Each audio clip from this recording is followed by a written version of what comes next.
But just very quickly, I'm going to go ahead and just introduce myself. As you all probably already know who I am, but for anybody that is new or is watching the recording to this video, I am Morgan Colvin. I'm the Student Programs Coordinator for IABA. And this is our fourth module, fourth session of the boot camp for this year. Just some housekeeping rules. We do encourage you to have your cameras on so that we can see those beautiful, beautiful faces. And we also want you to have your mics off unless you have a question. If you have a question, you can raise your hand and take yourself off mute, or you can drop your question in the chat as I will be watching the chat for any questions.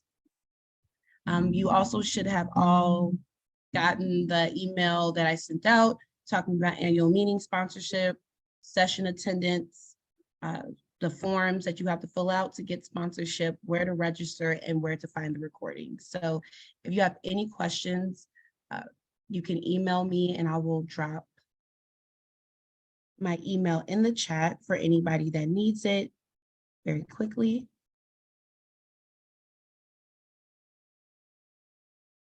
All right, and that is for anybody that needs that. And Eric, can you go to the next slide for me, please? So happening this month at IABA, I know we usually do this at the end, but today we're going to do this in the beginning.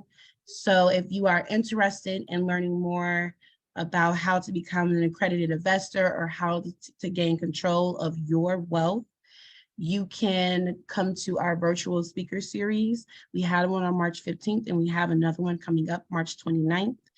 You can go ahead and sign up for those at blackactuaries.org. It's the same place that you registered for the boot camp if you registered to attend today's event.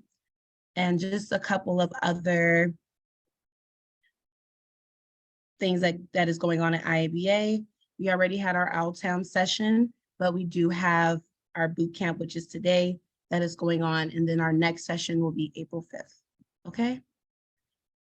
And this is just a great way to get connected. I know I send this out to you all after every session so that you can have this, but it's important that you do connect through our, social media, our e-blast, so that you can stay updated on all that's going on with IABA. Okay, well, I don't want to take up too much of our speakers' time. I already, went through the housekeeping rules and the couple of slides. So today, as you know, we're talking about basic non-technical skills, and I would just like to pass it over to our speaker today so that he can introduce himself and get started with today's session. Thanks, Morgan. Really appreciate it. And thanks everyone for showing up and taking an interest in this. Really quick, just want to walk through a couple of the different points on the agenda here, walk through a brief introduction, give you a little bit of background and who I am, a few stories that have been impactful in my career, and really sort of bring out the importance of the non-technical skills as you work through and try to build up over your career. We'll hit on leadership, communication, business acumen, and networking as we go through things. So quick introduction about myself. Eric Slegay, I'm the Chief Actuary at Ally Insurance. Been doing this whole actuarial thing for around 24 years, if I'm adding it up right, and I should be able to, right? Three really impactful things that had happened to me, and I won't provide the individuals' names, but if you want, reach out to me and I'll check with them and we can give them forward to you.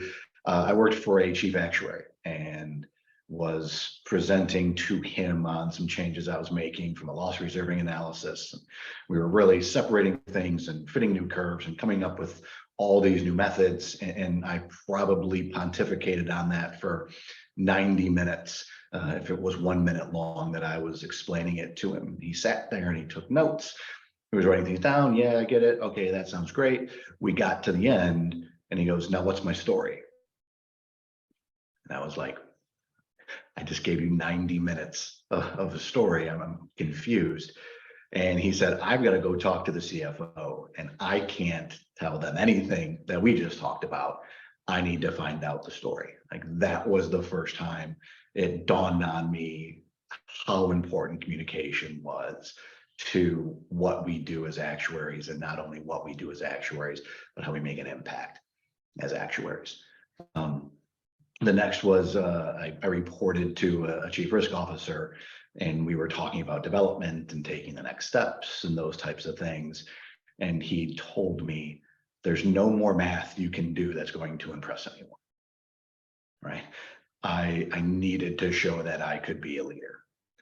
And it was at that point in time that it really dawned on me just how important it was to not just have great technical skills and not just be able to do some really cool math and build some really cool models and those types of things, but how truly important it was to connect and to network and to be able to demonstrate leadership and be able to do some of those things.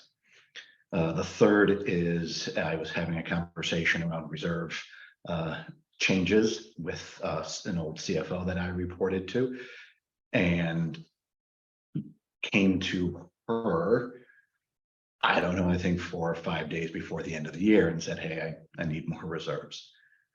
And she's like, this is surprising. And what's going on? And I started talking about the triangles and all these other different things. And again, went back to communication, right? Needed to find something other than here's the model I built, here's how the parameters are shifting, here's where all these things are happening, because it didn't resonate with my particular audience, right? And we got together, we worked through a lot of things, and we built a new process going forward to make sure that we were doing our work, but we are also communicating it effectively to the audience that needed to hear it the most. Other piece I want to get out here before we go on, as we are going through this, feel free to stop me, feel free to ask questions, feel free to throw the questions in the chat. Morgan's going to be on there in case I get on a roll and don't notice them, but she's promised that she'll stop and make sure that we get those answered as we go forward. So first topic is leadership. Biggest thing we need to keep in mind is that leadership is a skill, just like any other skill that you develop, right? You learn about mathematical modeling, you learn about statistics, you learn about business, you learn about all these different aspects. Keep in mind that leadership is just one of them, right? Leaders are not born, they're developed. They truly are. And as you advance through your career, this is going to be the most important skill that you have, right?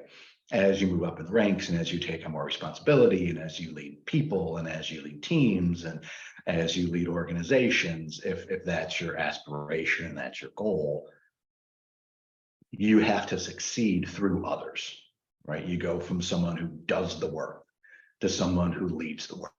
And then from someone who leads the work to someone who defines the work, right? And instead of someone who defines the work, you have to define the vision. Where do we want to be? Where do we want to go?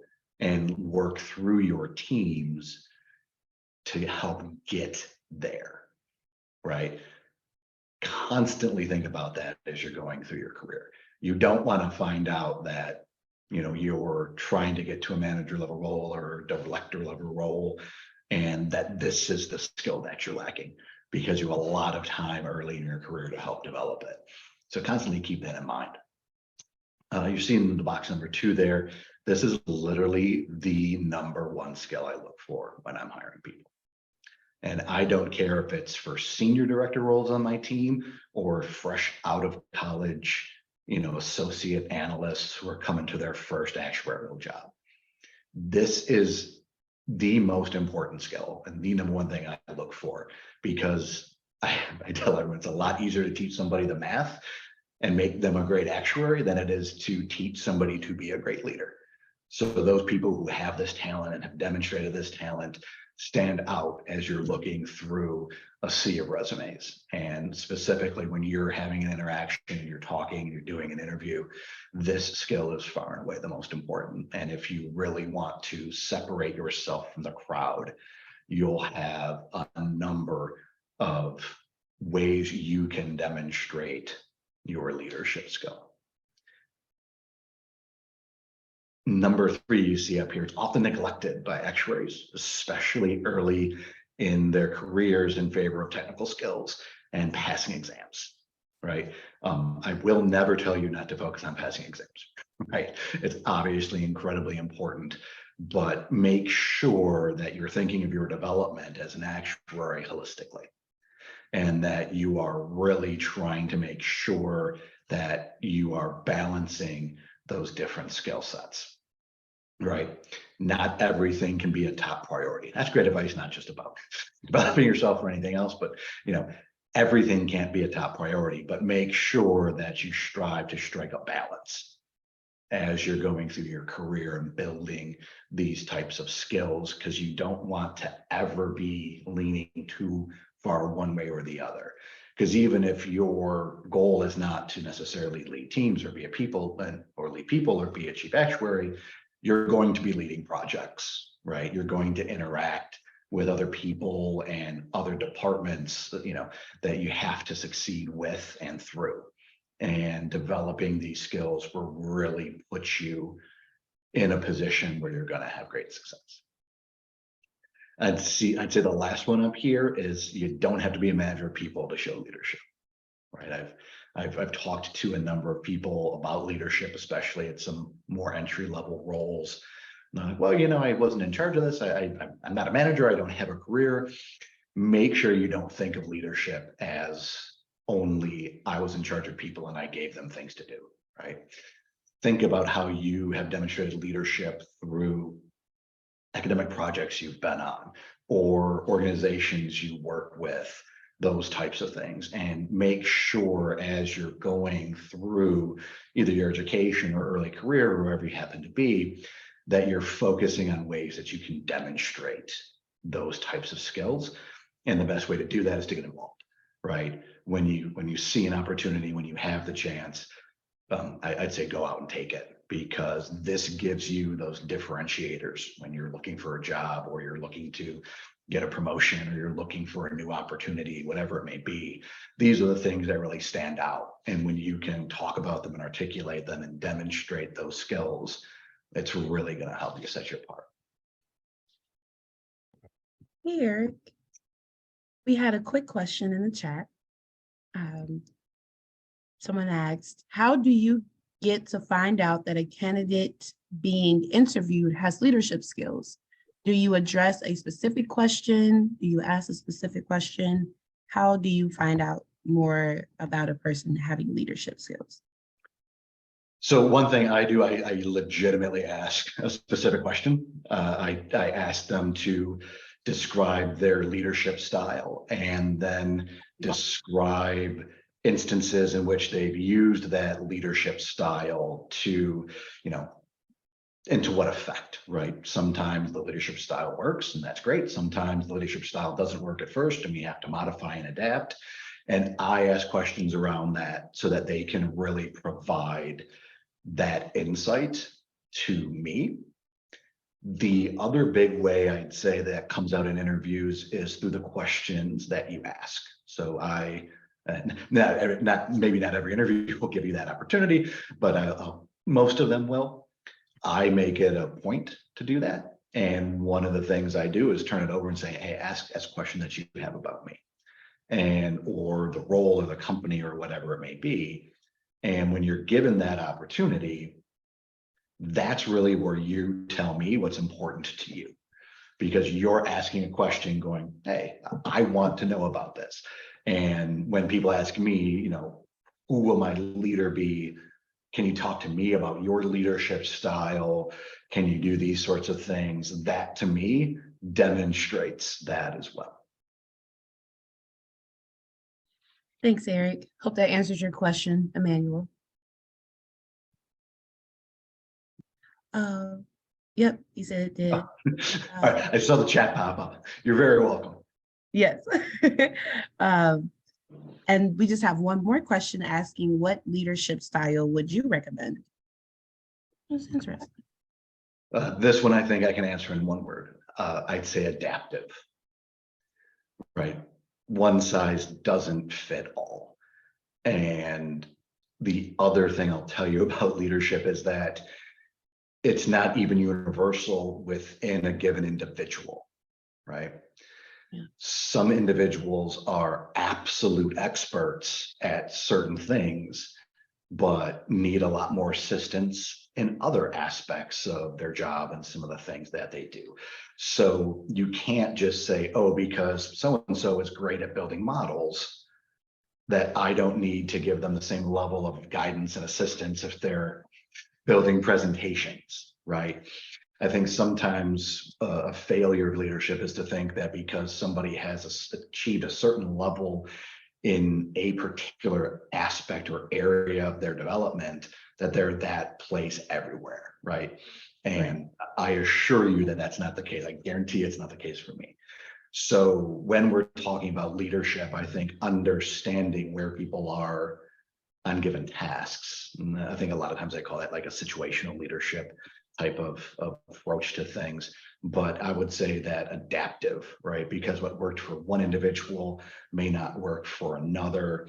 And as the leader, you need to adapt yourself and find the style that's going to work for you, for the given individual, for the given circumstance.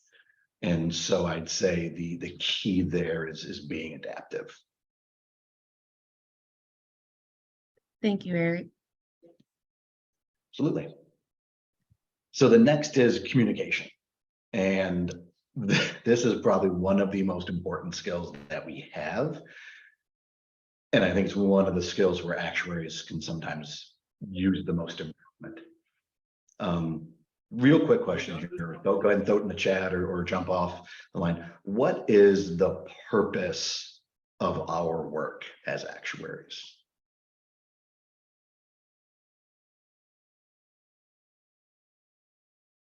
You all can take yourselves off mute or you can drop it in the chat. Either one is fine.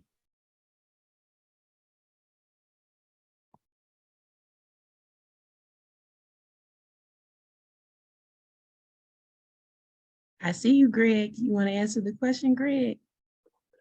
I will jump in. I'm probably newer to considering the profession than anybody in the chat. So please bear with me if my answer is basic, but I would think that communicating the nuance of risk to people who may not understand the mathematical like underpinnings of why something should be considered is an important communication that an actuary would do. I just see that as, I think you mentioned it in your storytelling when you were mentioning about spending 90 minutes communicating what you communicated to the chief actuary, but it wasn't in a way that stakeholders may be able to consider the information. So I think the actuaries is kind of that middleman between the technical information and the decision maker. So that's what I would think an actuary role is. Yeah, I appreciate that response, Greg, and I think that's a great one. We have some great ones here in the chat: measure risk, quantify risk, help companies with their financial risks, to disseminate information that has been gleaned from data analysis to different departments within an organization, speaking in plain language about communication on analyses. I really like all of those answers, and I think it fits in really well. If you had read the slide, I kind of cheated and put the answer out there that I think it is. We drive business decisions, right? And we, so you can sort of see it up there in the top left. We don't build models for the sake of building models, right? We build models to turn data into information. Emmanuel, I see you got your hand up. You got a question? Yeah, hello. I wanted to give an answer to the question you just asked. So the role of an actuary is to combine the about 4 to 5 fields of mathematical science. That's mathematics, statistics, computer science, economics, and finance in solving real life problems. So in such process, what they do is the knowledge in mathematics and statistics, that's they combine all these factors to analyze risks in an organization. So most of the companies are also willing to get information about big data, that's data science. So the knowledge in statistics are applied in this field. So to be precise, we use this knowledge to solve real life, that's to analyze risks in insurance companies, in finance companies, to determine the annuities of the companies or future expectations. So, and before this can be done effectively, that's through communication.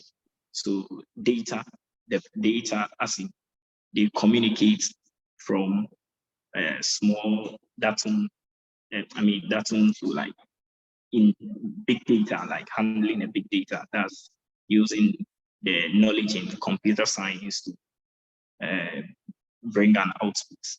So we give inputs, then we are expecting a return.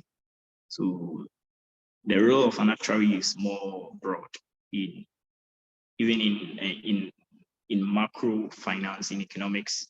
It uses the knowledge in economics to determine the satisfactions of or the prices of commodities that will arise, and also tells about the inflation rate. So yeah. Thank you, Emmanuel. I think that's a great answer. Yeah, thank you. Yeah. And so I think when we talked about these things, we're quantifying risk, we're doing all these things. The biggest way that we can drive action for our business is in communicating what we found through that analysis, right? If we don't communicate our results effectively, we're not being as impactful as we can be in our organization, right? If we know all the answers and we can't get them in front of decision makers to help drive business decisions that we think can be advantageous for the organization, we are just that little bit below where we need to be. I think another key part for us on communication is we can never be too good at it. Constantly improving our communication is an absolute must. I mean, I will tell you flat out, I work on this all the time. I talk to a lot of people and have to communicate a lot of things and need to boil down what may be a 6-month rate change analysis and process that involved a number of people and a ton of inputs and a ton of outputs. And we need to try to boil it down to a 1-page summary, right? And so being able to articulate what key assumptions are, being able to articulate why we think those are reasonable assumptions, being able to articulate what the key points are, what are the key takeaways, what kind of actions are we trying to drive, what kind of options can we present to our leadership so that they can take actions on the business, be they keep doing things that are working well, or here are some options and some ideas for how we can improve areas that may not be performing as much as we want them to. You'll probably see this on almost every slide. Communication is a skill, and you've got to develop it as well, right? Some people are naturally great communicators. Some people are naturally great mathematicians. I don't know a whole lot of people who are naturally great at both. And I've met a lot of actuaries in my day. So just like leadership, just like your technical skills, communication is another skill that you need to work on and you need to focus on. It needs to be something that you are continually working to develop. You'll see the last piece on there. It takes time and it takes repetitions. Like no one is good at it the first time they do it. Well, do not get discouraged. This is the second presentation I've done just to IABA, right? I did a communication boot camp last year as well. I talk to a lot of people, I do a lot of presentations, and I don't think I'm that great at it yet, but I know that I'm going to keep on doing it and I'm going to continue to get better. And so one of the things I'll tell you to do is to find opportunities where you can get those reps, right? Make those opportunities for yourself, do some presentations, get in front of people to start building that level of comfort as you go through and as you develop this up throughout your career. One of the best ways to effectively communicate is, oh, sorry, Doris, you got a question? Yeah, thank you for letting me know, ask my question. I'm glad. So I'm kind of confused because I want to know if like a candidate will demonstrate like in the past, like the leadership, because sometimes when you have an interview, you will have like a question that try your resume, try the resume, the person that interviewed the candidate will know that maybe the candidate already demonstrate in the past the leadership. And sometimes even for the communication, you will have some question during the interview in order to let your interviewer know that you are able to communicate. But I'm kind of confused because it seems like now for the actuarial field, the first condition is to have like at least one exam. I don't know if, I want to know if this quality is also as important than the exam, or if the exam is the first. I can't necessarily speak to the health field because I'm not a health actuary, but I can speak, I think, in a more general context.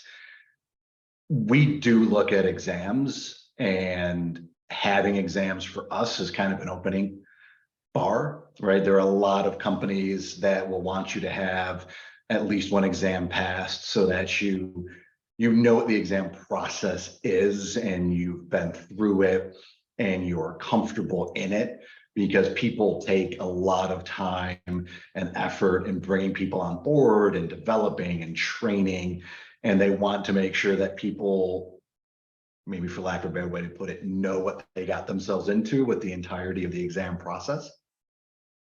So I'd say having that exam is similar to, say, having a bachelor's degree. They're kind of requirements to sort of get you into that interview, right? As recruiters are sort of looking through that, they're looking for some minimum requirements. I'd say that's probably on your minimum requirement list. And then I think when you get into that interview, you know, you're talking to a lot of people who probably have one or two exams for entry-level roles, right? So, okay, if everybody in here's got a degree and they've got one or two exams, what's going to help that person stand out? What's going to separate them from the pack? It's going to be communication. It's going to be those leadership skills. Okay. Okay. So if I understand you first, before, so the other skills come after the exam. So you need first to pass your exam. After that, you need to have this quality in order to be higher or to be more efficient in your field, in your job. Absolutely. And I think that goes back to not everything can be the top priority. So, you know, making sure that you have the minimum requirements, right? So if you need a bachelor's degree and an exam to get on the consideration list, make sure that you have those. But I would also tell you, as you're working through and building up those requirements, don't neglect these other skills either. And sleep, because it looks like I've just laid out a lot of stuff to try and do all at once. Make sure you sleep too. Benedict. Yes, thank you very much for the opportunity. I have a question for Morgan. And my understanding is this bootcamp is intended for students, and I'm a career changer, and I'm trying to find out where to get information because I tried to register for the program, but it told me that everything was closed, but I'm looking at August. So I spoke with the executive director, Dr. Holmes, but then she said I should talk to you, Morgan, and I don't know. First, I couldn't find a way to get to you. So, Yeah. you I know, can drop my email in the chat and you can just reach out to me and we can schedule some time to hop on Zoom or whatever so that we can try to get you at, aligned with the resources to help you. With okay. that. Okay. I would really appreciate that. Thank you very much. Yes, no problem. Sorry for the interruption. I know you are not on this path. You're fine, Benedict. Thank you. Okay. I'm putting it in there now.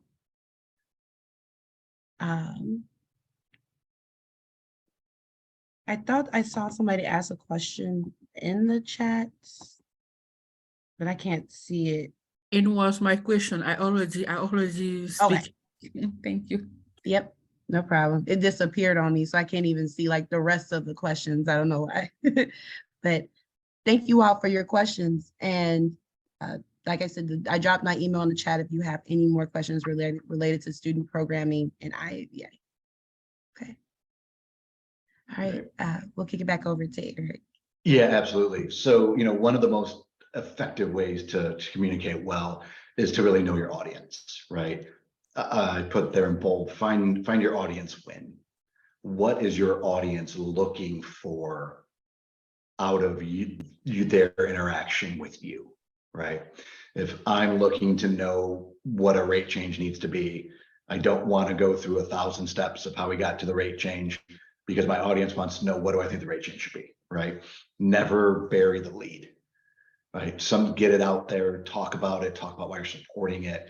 If know who your audience is. If I'm communicating with the claims staff versus the sales team versus an underwriter, I probably need different approaches to effectively communicate with those people based on what their knowledge is, what their experience is, and specifically what they're caring about, right?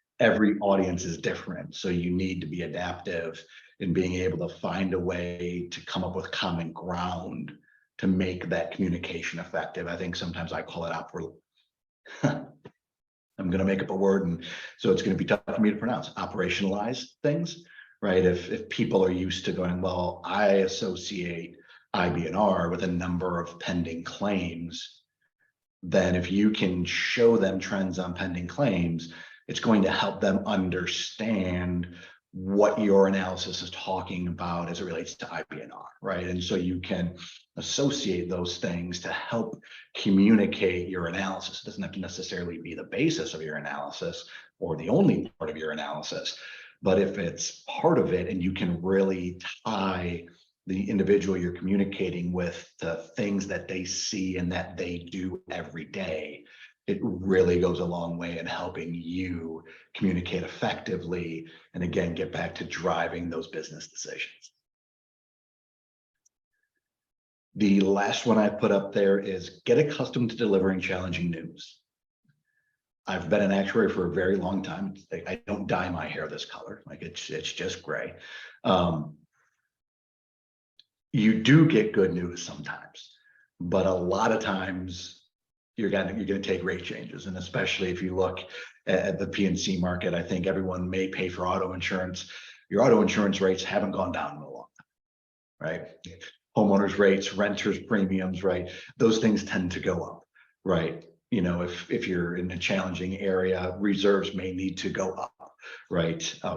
I think I've seen reserves go up more often than I've seen them come down through my career. So that can be challenging news. Nobody wants to get bad news, right? So how you communicate some of these challenging things is really important to building consensus and getting people to understand why things are happening, right? If we provide robust, actionable support for the conclusions of our analyses, it doesn't just get people comfortable with what we're doing, but it really tells people what's happening. So once people know what's happening, they can start working on plans, hopefully in collaboration with us, on how we can drive change. right? If we don't like seeing these sorts of things going on, what solutions can we develop and implement? And that's what leaders want to do, right? Leaders want to know where they are, what's going on. They want to understand their book. And then if things are going well, they want to double down on the things that are going well. And if things are going poorly or not as well as one would hope, they want to take action to fix that as quickly as they can, right?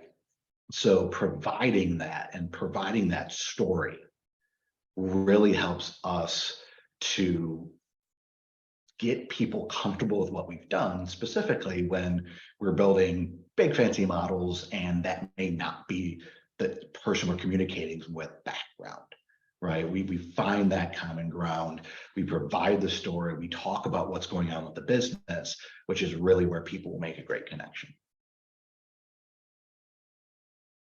And then it helps them sell the story down the line, right? If they have to talk to a policyholder about why they're getting an increase, if they have an understanding what's driving it, they can communicate that to the client and say, you know, this is more expensive, that's more expensive, this is more expensive, that's more expensive.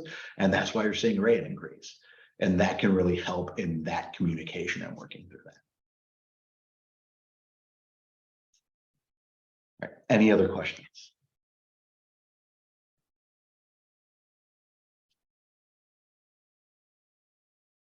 Great. The next one I'll talk about is business acumen. And I talk about this with my teams a lot. And I think to the point where they may be sick of hearing about it. But I think the biggest thing you can do as you're developing, as you're starting out in your career, as you're progressing through your career, is really take a solving a business problem mindset versus performing a task mindset. And I got it out here task thinking, I need to complete X by Y date, right? If you look at the same thing from the context of solving a business problem, I need to complete X by Y date to enhance our rating plan so we can more accurately price our book, enhancing our ability to charge risk appropriate premiums and target better business through greater segmentation, right? The end of the day, X is the same. Right? You're going to be doing the same thing, but having that understanding of what you're doing, why you're doing it, how it fits into the bigger context of the organization is truly a powerful thing.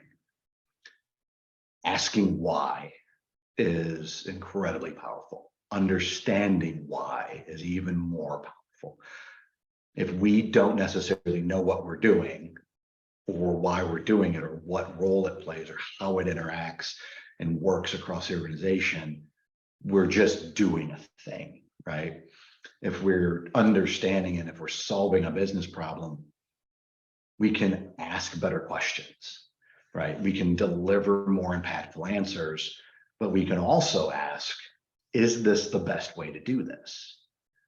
Right? Because if you're doing a task, the only thing you can do is that task. And maybe you can improve the efficiency of that task, which again is value add. It really is. But if you really know what's going on and you're really solving that business problem, you can ask, is this even the best way to solve this problem? Right? Should I be looking at new methodology? Should I be looking at new ways of trying to tackle this problem? Two, is this even a problem, right? Are we doing this because we've always done this? And so we're just doing it because it's there? Are we really solving a problem? What we can do around that when we have that understanding of how what we're doing plays into the bigger whole, right? And that's developing business acumen. So you see down there, I talk about it, it drives innovation, right? And helps us push our analyses and our abilities to the next level, because we're not thinking about how do I do this thing? We're thinking about what am I doing this thing for, right? And I think this really helps us branching out. We'll talk a little bit more about it on the networking page, but really getting an understanding of how we fit in with that bigger whole. How do we interact with claims? How do we interact with underwriting? How do we interact with the regulatory groups? How does our piece fit so that we can have the most impact with everything that we're doing. And then also allowing us to think outside the box. What more can we do? How can we add more value? How can we bring more things to the table? This is not easy. The first time you do anything, I promise you it's a task, right? You've probably got a list, you've probably got some instructions, you're working through it, that there's nothing wrong with that. But make sure you're asking about the why, right? Make sure as you're going through, when you continue to do these things, you continue to drill for why and the understanding and building that piece up and developing that business acumen as opposed to developing expertise in performing a task. At the bottom there, you sort of see if you want to get the best projects, if you want to be seen as an expert, start solving business problems and not just performing tasks. Because if I have to put together a team of people to do something, solve a business problem, I'm looking for people who solve problems. And it doesn't matter if they're an actuary, if they're an accountant, or what they are, right? If you're seen as someone who's very good at doing a task, if that task isn't necessary for the particular problem at hand, you may be viewed as someone who does a task very well, but you want to be viewed as somebody who solves problems so that you get invited to those conversations, you're on those teams, you get those projects, you get that exposure, and it'll really help you advance in your career. We got a couple in the chat here, I think. Oh, Josephine, thank you very much. Yes. Emmanuel, also really appreciate it. I'm clearly not that good at chats. So I see them pop and I get distracted. I've got to go check on them. But no, I really do appreciate the kind words.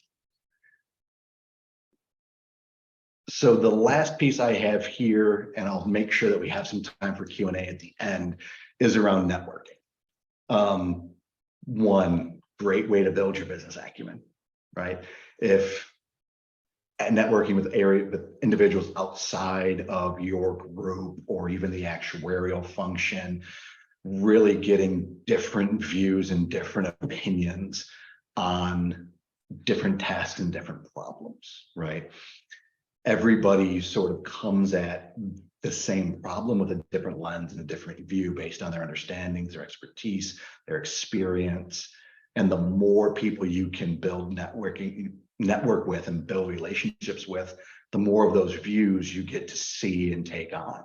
And so your view continues to develop and continues to grow and continues to get enhanced because you're bringing all of these different aspects to the table and you're getting to do it with your particular lens and with your particular skills, right? So the more information you have about how I can look at this one problem 10 ways, and then bring your mathematical and statistical skills to bear on that problem, the more insight you have from those other groups, the bigger value you can be.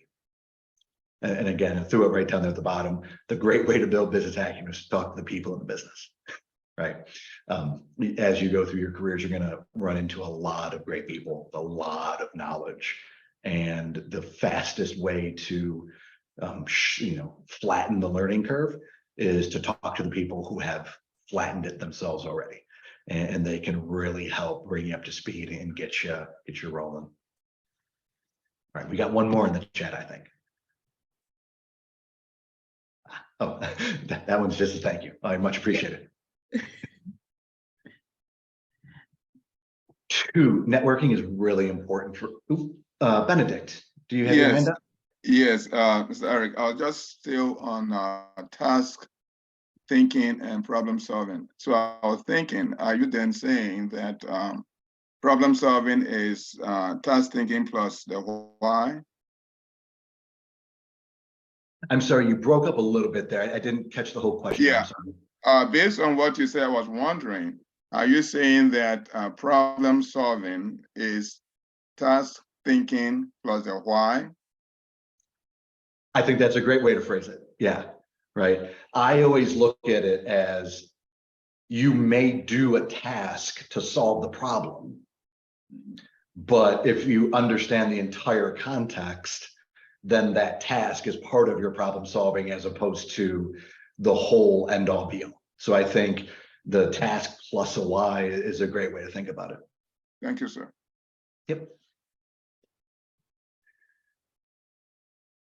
Yes, so to the networking point here, garnering support and initiatives and building consensus around decisions. That may work differently at other places, but at least I and my leadership team don't make decisions vacuums, right? No one person gets to say, this is what it's going to be because, right? We have to work together. We have to question. We have to get an understanding. We build consensus.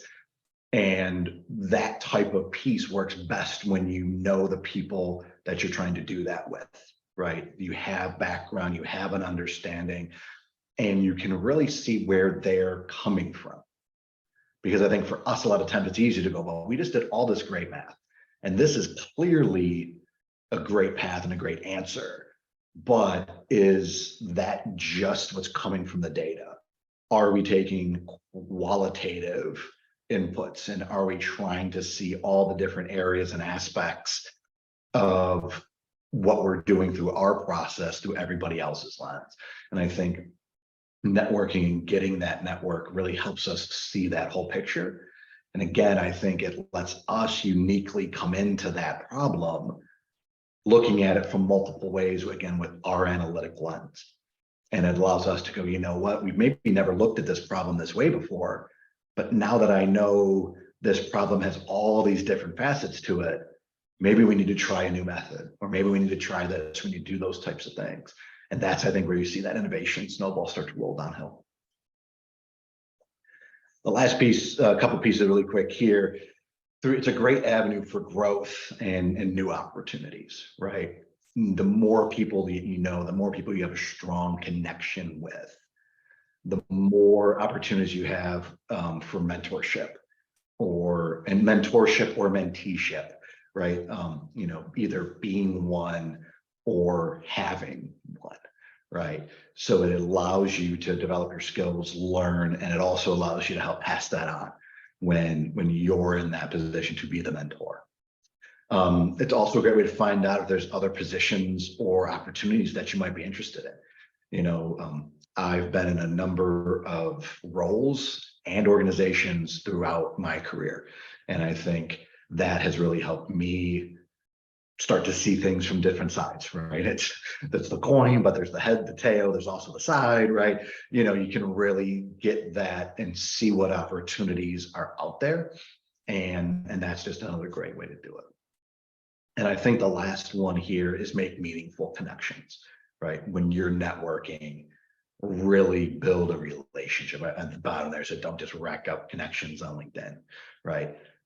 Find common ground with people, be intentional, see the big picture around the relationship. Like I can give you a number of examples, even as in my interaction with individuals at IABA. I have a number of individuals that I speak to on a regular basis. You know, I know one of them is getting married soon, and I know one's, you know, moving to Chicago after they graduate to start their role. And I talk to them, you know, once a quarter, every few months, whatever it may be. I would do a lot of things to help those individuals throughout my career in any way that I can, because we have a meaningful relationship. And I think that doing that, you know, if you're going to have 10 meaningful connections in your network versus having 1,000 who may not even respond if you send them an email, right? You know, make sure that you're weighing the scales there.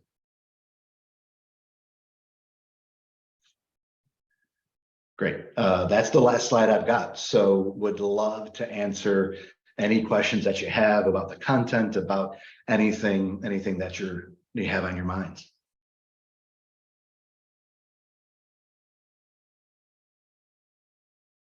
You can go ahead, Benedict. Yes, is it possible for these slides to be available after they've had?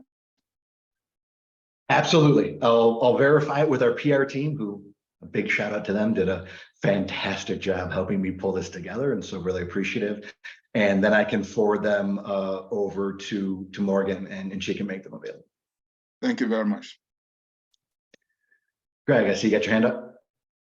Yes, sorry. Can you still see me? Absolutely. My computer just locked up all of a sudden. There I go. I am coming to the field, higher education specifically, and I'm determining how to put things on my resume so I'm standing out. Fortunately, I've had quite a bit of data analysis experience, things like that, so I'm able to put that on there. I have quite a bit of leadership and communication experience, but just talking to people, I was told to just push the data analysis up front, and kind of, I guess, not necessarily cloud it with the other stuff. Is it a good idea to include bullet points, I guess I would say, from jobs I've had in the past where communication and leadership took a priority? Morgan, are you guys going to have a resume writing thing, or have you already done one? We haven't actually, we haven't done the resume writing one. That's in a couple of sessions, I believe. Perfect. So Greg, you're going to get a better answer than the one that I'm going to give you, but I will give you my opinion. It depends. And I know that's not necessarily that helpful, but I think it really is, it comes down to the individual who's the hiring manager, right? If somebody's like, look, I have a team of 100 people and we crank analyses, and the people who do the analyses are probably never going to be communicating with anyone because it'll bubble up, then yeah, I would have that page just covered with analysis and your technical skills. But I think if it's a role where that individual is going to be communicating, laterally up the food chain, however it goes, and it's a position where the individual needs to be a leader, I would say, yeah, the technical skills clearly have to be on there, but I would make sure that there's leadership and communication skills clearly on that resume. So it'll really depend on the job, and it'll probably really depend on the hiring manager and the organization. I would tell you that you can't have one resume for every posting that you're gonna send out to. And I would also say make sure that your resume is a reflection of you, right? If you really want to just sit there and build models and do the math, then that was what I would make the focus of the resume. If you want to do the communication, right? If you want to be a leader and you want those types of opportunities and you want a role that looks for that, then I definitely make sure to have that on there as well. Thank you so much. Absolutely. But again, I'm going to defer to the resume writing thing because I know IABA does a fantastic job with that. Got to read a bunch of them at the last annual meeting, and they were very good. Thank you, Eric. Yeah, so that session is in May. So we'll be looking out for that one. And we'll be doing a resume review session where you can connect with somebody and they can review your resume and all of that. So very excited for that. And it'll be coming up soon. The 2023 is flying by so quickly for me. So thank you for your question, Greg. Yeah. Looks like we've got another one from Eric here. Yep. First off, Eric, really appreciate the kind words in the presentation. I'm wondering how I can demonstrate business acumen during interview sessions, especially if you don't have a lot of real work experience. That's a challenge, I won't lie. I think one of the things is understanding what you should and shouldn't have, right? You probably shouldn't have a lot of business acumen if this is your first job or your first insurance job, right? When you're hiring right out of school, people are looking for talent, right? We're looking for people who are talented individuals. They're strong analytically, they're strong leadership talent, they're strong communication talent. You probably don't know a whole lot about the insurance industry because you're trying to break into it, right? But I would tell you, understanding the company that you're interviewing with, understanding what they do, understanding those types of things that you can get from your network and from communication, right? Listen to investor calls, listen to those types of earnings reports and those types of things, and find out what you need to know. And I know the CAS does a like a summer program where they teach certain types of skills, run you through certain analyses, so you have a little bit of that background. Something like that can really help. But I would also make sure that you're okay in an interview thing where you don't have a ton of business acumen, because everyone will interview and will level set, right? When I'm talking to people who are right out of school, I don't expect them to have that much business acumen because they haven't gotten a chance to earn it yet, right? Like, you can't have an entry-level position and ask for 10 years of experience, right? So, there's that type of piece there. So I would say, as you're interviewing, be comfortable knowing that you shouldn't probably have as much business acumen as somebody who's got my level of experience would. And I'd say business acumen is something that you'll build over time, but it is definitely a incredible skill to pick up.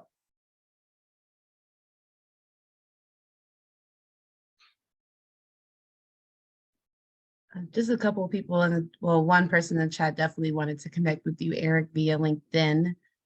If potential, so that they can start to build those meaningful connections that you mentioned on your last slide. Absolutely. I believe I'm the only Eric Sligay on LinkedIn, so shouldn't be very hard to find. I'll also include it in the email that I send out to you all, the follow-up email. Eric and I are connected as well, so I'll just share your profile as well, so they can shoot over a connection, and make sure you send a meaningful note so Eric knows who you are and everything, so you all can stay connected. I already did it. Doris is on it. Okay, Doris is on it with the LinkedIn connections. We love it. Perfect. Are there any more questions for Eric while we have him here today?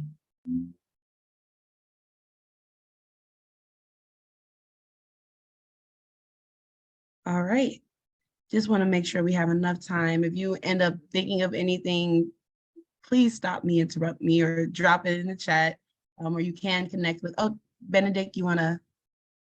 My question is to Mr. Sligay, is for those who are doing, who are in a pipeline for changing careers, what advice do you have for us, please?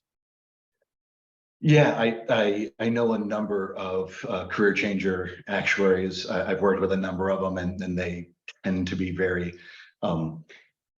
they have a distinct advantage, and you have to know how to use it, right?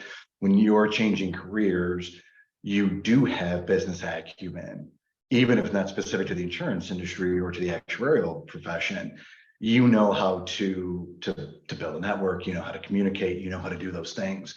So take the advantages that you have from your experience, from the fact you've had leadership opportunities, been able to do those types of things, and really make sure to leverage that when you're going into those interviews and you're having those kinds of opportunities, because you do bring a definite skill set to the table, and make sure you have a thorough understanding of how your skill set leverages into this new profession.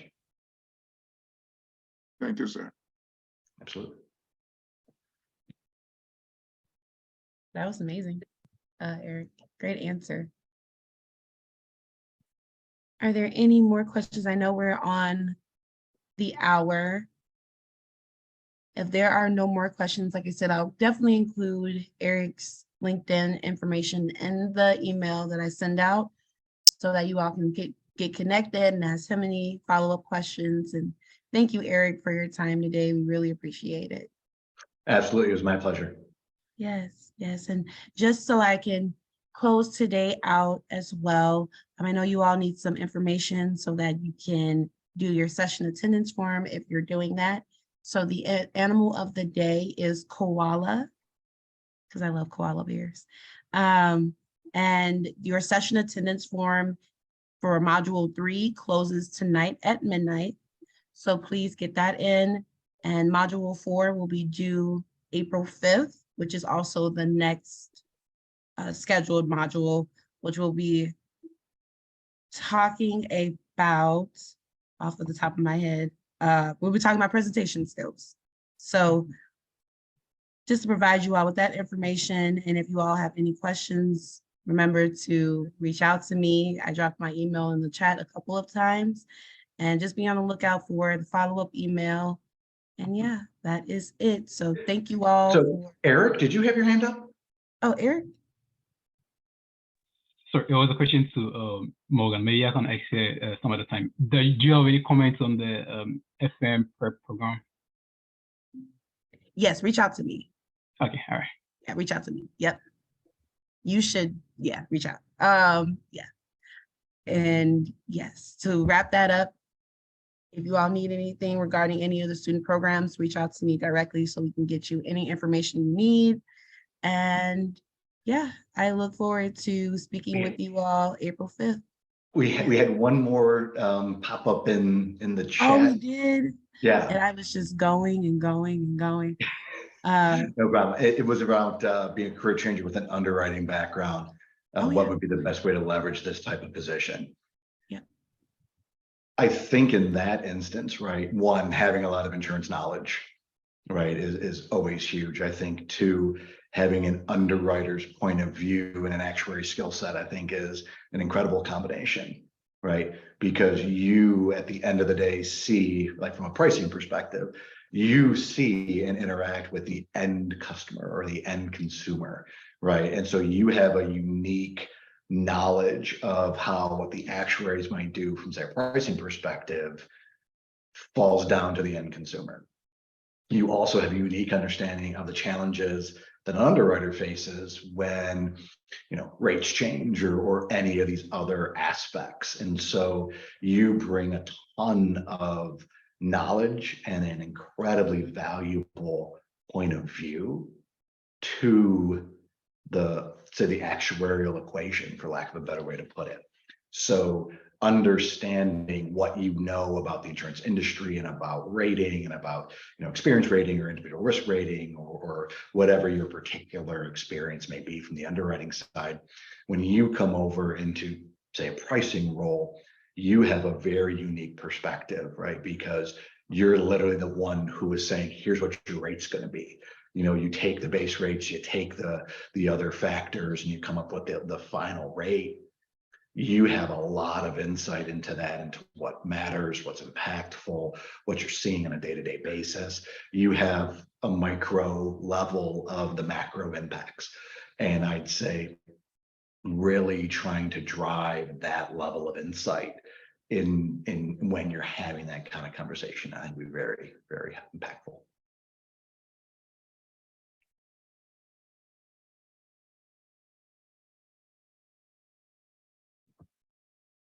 Well, thank you, Eric, for answering that question, because I definitely missed it.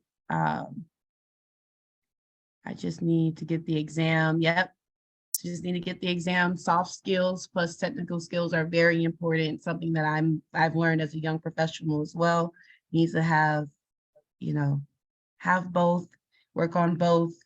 You can always grow in a lot of different ways, technically and, you know, professionally when you're working with people. Thank you very much. Yes, thank you all. I'll go ahead and stop recording as well. And I hope that you